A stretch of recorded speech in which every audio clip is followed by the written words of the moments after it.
Hello everyone, perkenalkan nama saya Asbara Aurel Satria Winata dengan NIM 241409147. Di sini saya akan membawakan materi tentang proses sosial dan interaksi sosial. Baik, yang pertama, apa itu interaksi sosial dan proses sosial? Kenapa manusia disebut makhluk sosial? Yap, karena kita nggak bisa hidup sendirian. Setiap hari kita berinteraksi dari bangun tidur sampai tidur lagi, mulai dari mengobrol sama keluarga, chat sama teman, belanja di warung, sampai belanja chat di warung, sampai melihat postingan orang di media sosial, semuanya termasuk bentuk interaksi sosial. Di materi kali ini kita akan bahas tentang interaksi sosial dan proses sosial. Secara sederhana, interaksi sosial adalah hubungan timbal balik antara individu dengan individu, individu dengan kelompok, atau kelompok dengan kelompok. Interaksi ini bisa berupa tindakan, ucapan, atau bahkan simbol dan ekspresi. Menurut sosiologi, interaksi sosial adalah kunci utama dalam membentuk kehidupan bermasyarakat. Tanpa interaksi sosial, nggak akan ada yang komunikasi, kerjasama, atau budaya yang berkembang. Contoh sederhananya, ketika kamu menyapa teman, lalu temanmu menjawab sapaannya, itu sudah jadi bentuk interaksi sosial. Atau ketika guru mengajar di kelas dan murid mendengarkan serta merespon, itu juga interaksi sosial. Nah, supaya interaksi sosial bisa terjadi, ada dua syarat utama yang harus dipenuhi, yaitu kontak sosial dan komunikasi.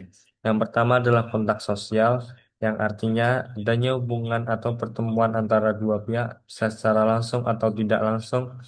Misalnya, kamu mengobrol langsung dengan temanmu di sekolah, itu kontak langsung. Sedangkan kalau kamu kirim pesan lewat WhatsApp, Instagram, Facebook, itu kontak tidak langsung. Yang nomor dua adalah komunikasi adalah proses penyampaian pesan atau informasi dari satu pihak ke pihak lain agar bisa saling memahami. Dalam komunikasi, pesan bisa disampaikan lewat kata-kata, simbol, ekspresi wajah, atau bahkan bahasa tubuh. Kalau salah satu syarat ini nggak ada, interaksi sosial nggak akan berjalan dengan baik. Interaksi sosial juga punya beberapa ciri penting. Antara lain, adanya dua pihak atau lebih yang terlibat, adanya tujuan tertentu, misalnya ingin bekerja sama atau mendapatkan informasi. Ciri-ciri ini bikin interaksi sosial jadi dinamis dan selalu berubah sesuai perkembangan masyarakat. Baik, selanjutnya adalah proses sosial adalah hubungan timbal balik antar bidang kehidupan dalam masyarakat melalui interaksi antar warga, masyarakat atau kelompok. Proses sosial terjadi bila ada interaksi sosial. Tanpa interaksi sosial tidak akan timbul proses sosial, karena terjadinya proses sosial ialah terjadi interaksi sosial.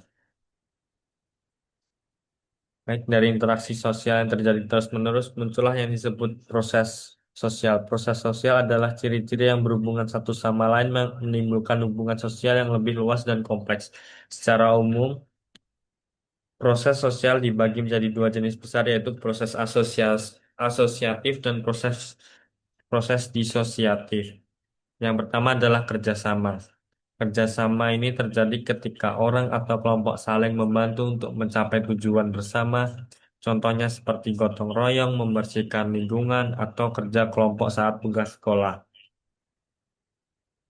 Yang kedua adalah persaingan. Terjadi ketika individu atau kelompok berusaha mencapai tujuan yang sama secara bersaing, misalnya lomba antar kelas atau olimpiade. Yang ketiga adalah pertentangan. Pertentangan terjadi karena adanya perbedaan pendapat atau kepentingan. Untuk proses disosiatif, akomodasi yakni proses penyesuaian untuk merendahkan ketegangan sosial. Yang kedua, asimilasi. Asimilasi yaitu proses penyatuan budaya antar individu atau kelompok yang berbeda. Yang ketiga adalah kontravensi, adalah bentuk perlawanan halus seperti mengkritik, memprotes, atau tidak setuju tapi tidak secara langsung bermusuhan. Contoh interaksi dan proses sosial bisa kita temukan di mana-mana. Misalnya di sekolah, siswa belajar bersama, berdiskusi, dan menghargai pendapat teman, itu bentuk interaksi sosial yang positif. Di sisi lain, Kita juga bisa lihat proses disosiatif, misalnya siswa saling bersaing jadi juara kelas atau muncul perbedaan pendapat saat rapat OSIS. Namun dari situ kita belajar untuk lebih terbuka, menghargai pendapat orang lain, dan mencari solusi bersama. Semua contoh itu menunjukkan bahwa interaksi sosial adalah fondasi penting dalam membangun masyarakat yang dinamis dan harmonis. Nah, kawan-kawan, sekarang kita tahu kalau interaksi sosial bukan cuma soal berkomunikasi, tapi juga tapi bukan cuma soal berkomunikasi, tapi juga tentang bagaimana kita saling mempengaruhi dan membentuk hubungan dalam masyarakat. Melalui interaksi sosial, kita belajar bekerja sama, memahami perbedaan, dan menjaga keharmonisan hidup. Sedangkan proses sosial menunjukkan bagaimana hubungan-hubungan itu berkembang kadang harmonis, kadang penuh tantangan, tapi selalu memberi pelajaran. Jadi, yuk mulai dari hal-hal kecil saling menyapa, menghargai, dan membantu sesama. Karena dari situlah kehidupan sosial yang sehat dimulai. Terima kasih sudah mendengarkan.